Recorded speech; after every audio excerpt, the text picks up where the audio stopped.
Assalamualaikum warahmatullahi wabarakatuh. Perkenalkan, nama saya Nurul Sakina dengan NIM 22040450031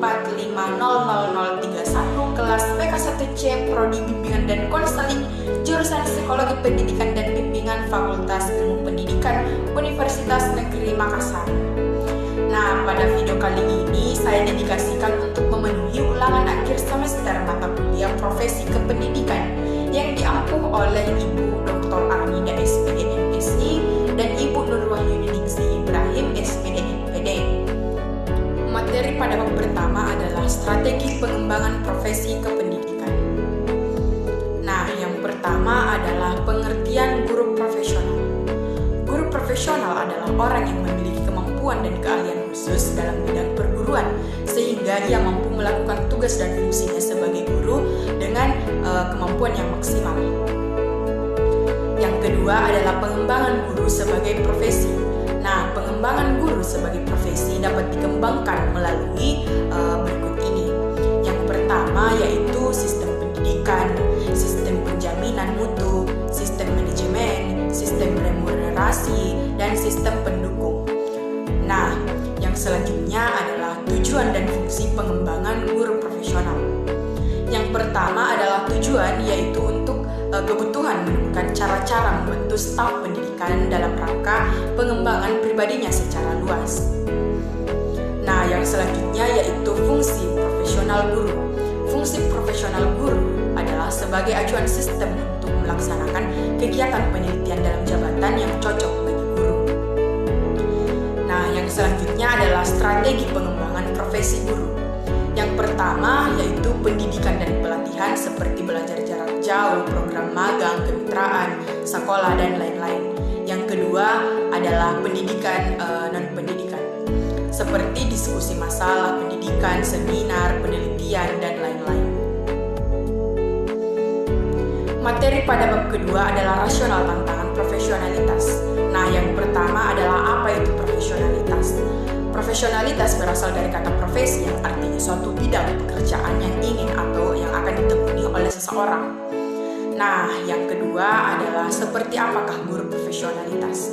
Guru yang profesional adalah guru yang memenuhi perannya sebagai pengajar yang dikatakan profesional. Setiap guru harus memberikan pengetahuan, keterampilan, dan pengalaman lain di luar fungsi sekolah.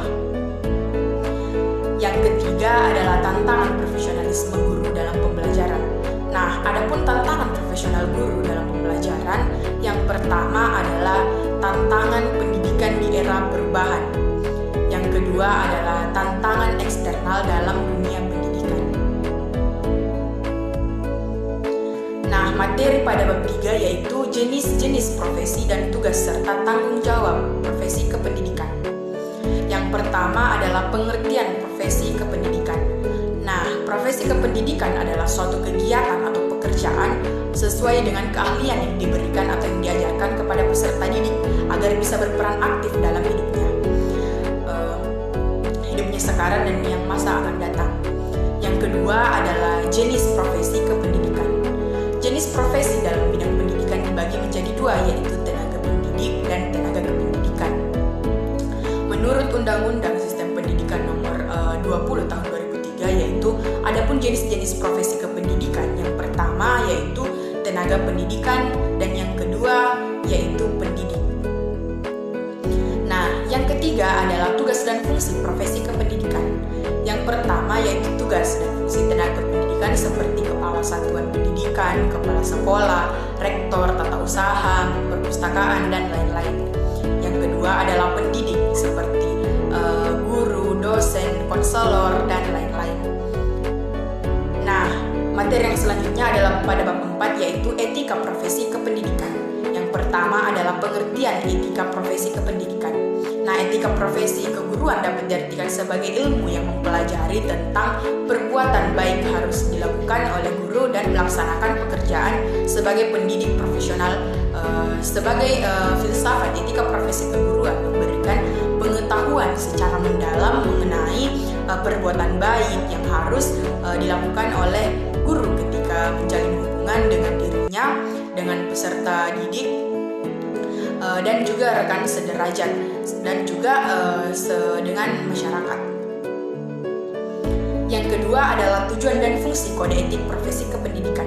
Yang pertama adalah tujuan. Salah satu tujuan kode etik profesi kependidikan adalah untuk menjaga pandangan dan kesan dari pihak luar atau masyarakat.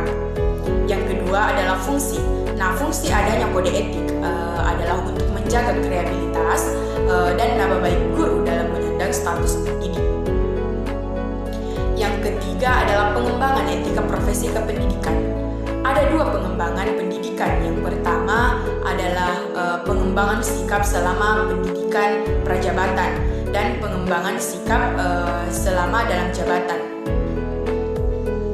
Yang keempat adalah sarana sikap profesional pendidikan. Nah, adapun sarana sikap profesional pendidikan yaitu yang pertama adalah sikap terhadap peraturan perundang-undangan. Yang kedua adalah sikap terhadap organisasi profesional. Yang ketiga adalah sikap terhadap teman sejawat, dan yang terakhir adalah sikap terhadap anak didik.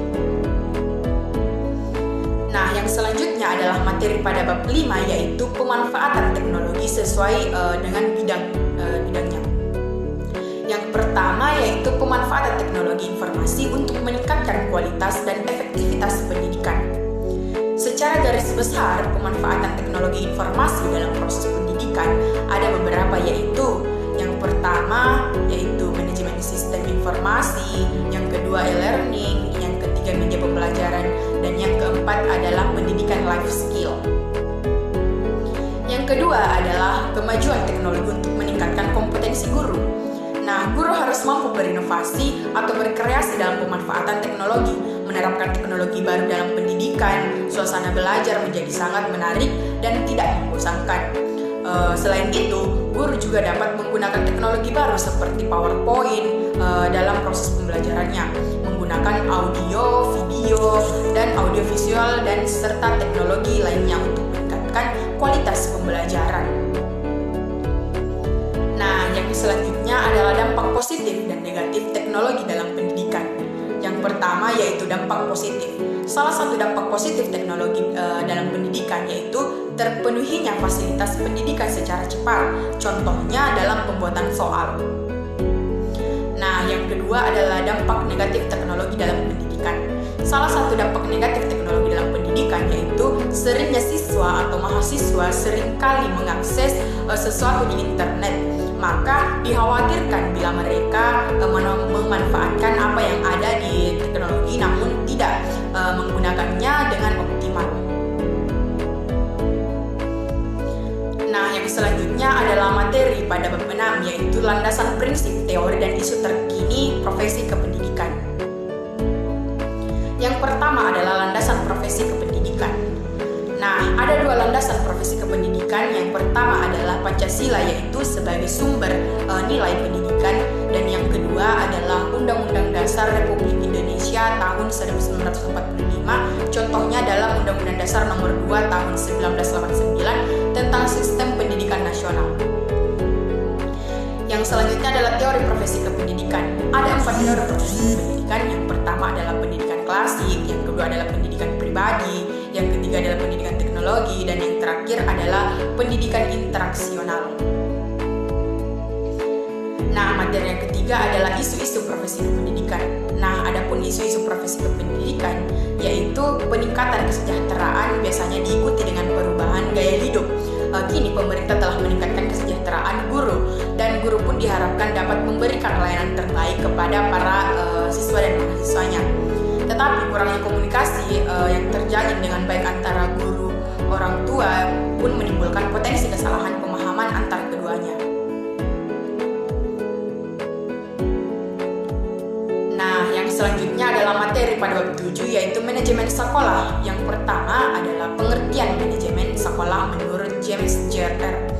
Manajemen sekolah adalah proses pendayagunaan sumber-sumber manusiawi bagi penyelenggara sekolah secara efektif. Sedangkan dalam konteks pendidikan ada juga manajemen pendidikan.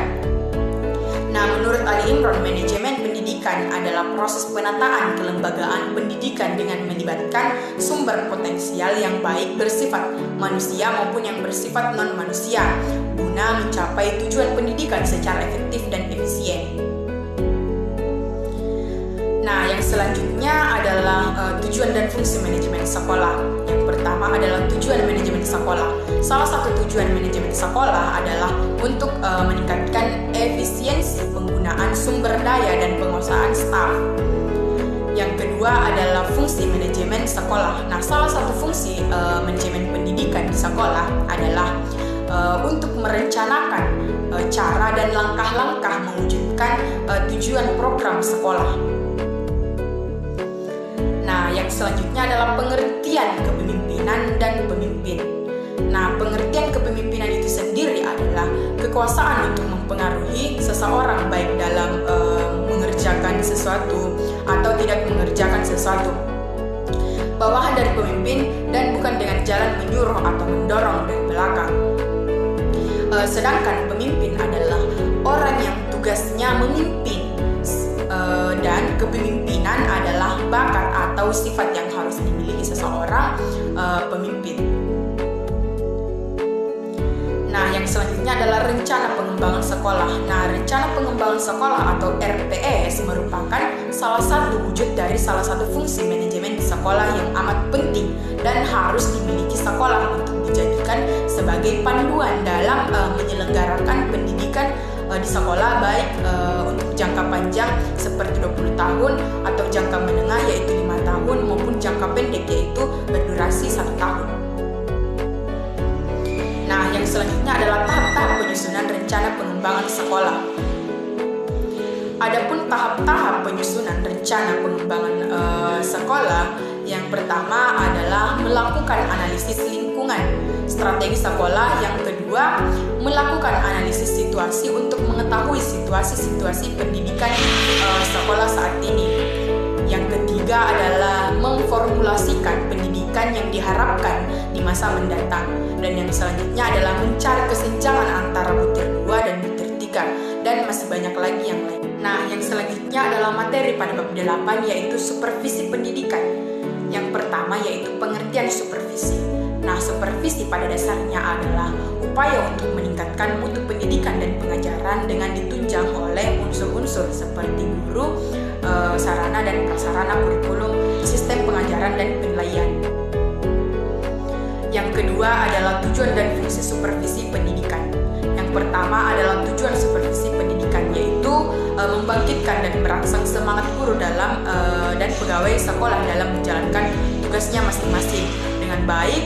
Dan yang kedua adalah fungsi supervisi pendidikan. Salah satu fungsi supervisi pendidikan adalah untuk meningkatkan semangat kerja kepala sekolah, guru, dan staf sekolah yang berada di bawah tanggung jawab dan kewenangannya.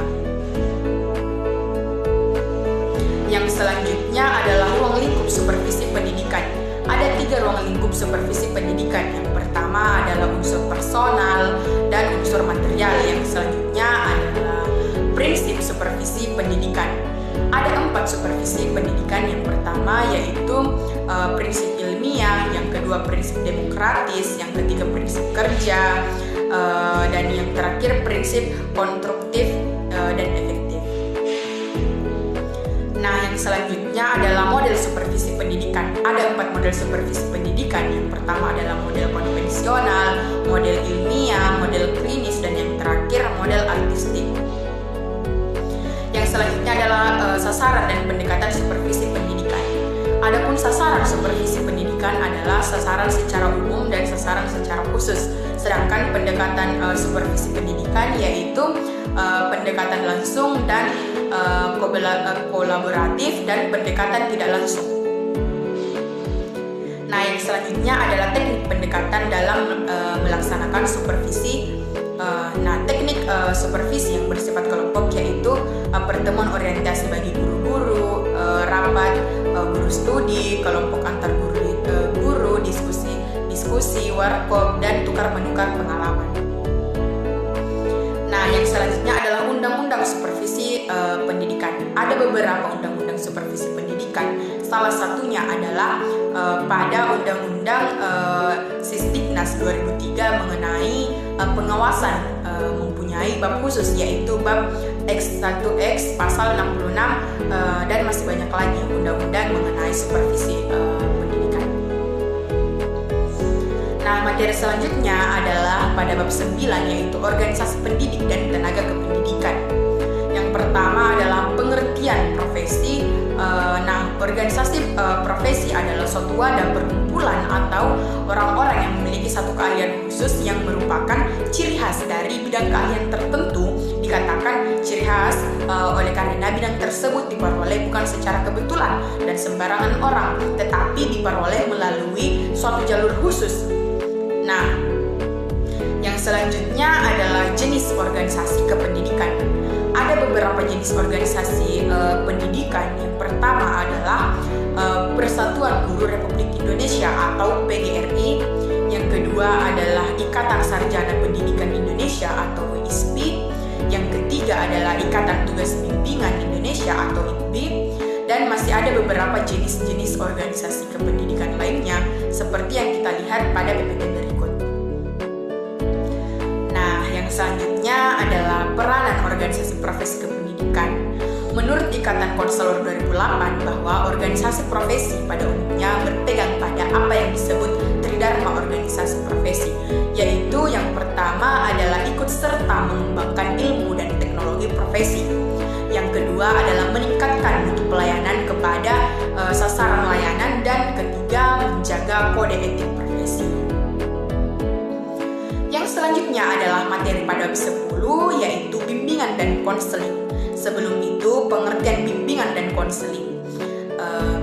Bimbingan dan konseling merupakan wadah layanan siswa di sekolah. Dalam hal ini, bimbingan dan konseling penggunaannya memiliki prinsip, di mana prinsip ini digunakan sebagai pedoman dalam pelaksanaan pelayanan bimbingan dan konseling. Nah, prinsip-prinsip yang digunakan berasal dari kajian filosofis. Yang kedua adalah tujuan prinsip bimbingan dan konseling. Yang pertama adalah tujuan bimbingan dan konseling adalah untuk membentuk para peserta didik dalam mencapai tugas perkembangannya dengan optimal sebagai pribadi sosial dan sebagai makhluk ciptaan Allah Subhanahu wa Ta'ala. Sedangkan prinsip-prinsip dan bimbingan dan konseling ada dua, yaitu prinsip-prinsip umum yang berkaitan dengan tujuan pendidikan dan prinsip-prinsip khusus yang berkaitan dengan peserta didik. Nah, yang selanjutnya adalah asas-asas bimbingan dan konseling, yaitu yang pertama adalah asas kerahasiaan, asas kesukarelaan, asas keterbukaan, asas kekinian, asas kemandirian, asas kegiatan, asas kedinasan, asas keterpaduan, asas normatif, dan yang terakhir adalah asas tutur handayani. Yang selanjutnya adalah laporan bimbingan dan konseling dalam sistem pendidikan. Bimbingan dan konseling atau BK merupakan bagian integral dari proses pendidikan di satuan pendidikan di luar pelaksanaan mata pelajaran muatan lokal atau kegiatan ekstrakurikuler. Program layanan bimbingan dan konseling merupakan upaya untuk mengembangkan kepribadian mahasiswa melalui berbagai jenis pelayanan dan kegiatan penunjang bimbingan dan konseling. Nah, materi yang selanjutnya adalah materi pada bab 11, yaitu layanan khusus profesi kependidikan. Yang pertama, layanan khusus peserta didik sebagai penguat manajemen pendidikan. Layanan khusus yang diberikan sekolah kepada peserta didik pada umumnya sama, tetapi proses pengelolaannya dan pemanfaatannya yang berbeda. Beberapa bentuk layanan khusus sekolah adalah layanan bimbingan dan konseling, perpustakaan, laboratorium, ekstrakurikuler, UKS, koperasi, OSIS, transportasi, asrama, akselerasi, kelas inklusi, dan parekrim. Yang selanjutnya adalah jenis-jenis layanan khusus. Ada beberapa jenis-jenis layanan khusus. Salah satunya adalah layanan khusus usaha kesehatan sekolah, layanan khusus kantin sekolah, layanan khusus kelas inklusi, dan masih banyak lagi jenis-jenis layanan khusus lainnya. Nah, materi yang terakhir atau materi pada bab 12 yaitu pendidikan non-formal. Yang pertama adalah pengertian pendidikan non-formal. Nah, pendidikan non-formal adalah aktivitas belajar di luar sistem atau pendidikan formal, namun tetap dilakukan secara terorganisir. Yang selanjutnya adalah tujuan dan fungsi pendidikan non-formal. Yang pertama adalah tujuan pendidikan non-formal. Pada dasarnya, dalam pendidikan non-formal terdapat dua tujuan utama, yaitu untuk memenuhi kebutuhan tingkat dasar dan untuk keperluan pendidikan lanjutan, melengkapi pendidikan tingkat dasar dan pendidikan nilai-nilai hidup. Sedangkan fungsi pendidikan non-formal itu sendiri adalah selain untuk mengisi waktu luang, bisa juga untuk mengembangkan potensi peserta didik dengan penekanan pada penguasaan pengetahuan dan keterampilan fungsional. Yang selanjutnya adalah contoh pendidikan non-formal, yaitu lembaga kursus dan pelatihan, kelompok belajar, pusat kegiatan pembelajaran masyarakat, majelis taklim, dan satuan pendidikan sejenis. Yang selanjutnya adalah ciri-ciri pendidikan non-formal. Ciri-ciri yaitu tujuan, waktu, persyaratan peserta didik, isi program, kurikulum, program pembelajaran, proses pembelajaran, hasil belajar, dan pengawasan. Nah, itulah tadi pembahasan mengenai materi-materi pada mata kuliah profesi kependidikan yang berjumlah 12, mulai dari bab 1 sampai dengan bab 12. Untuk lebih dan kurangnya mohon dimaafkan, semoga bisa bermanfaat bagi kita semua. Saya ucapkan terima kasih. Akhir kata, wabillahi taufiq wal hidayah. Wassalamualaikum warahmatullahi wabarakatuh.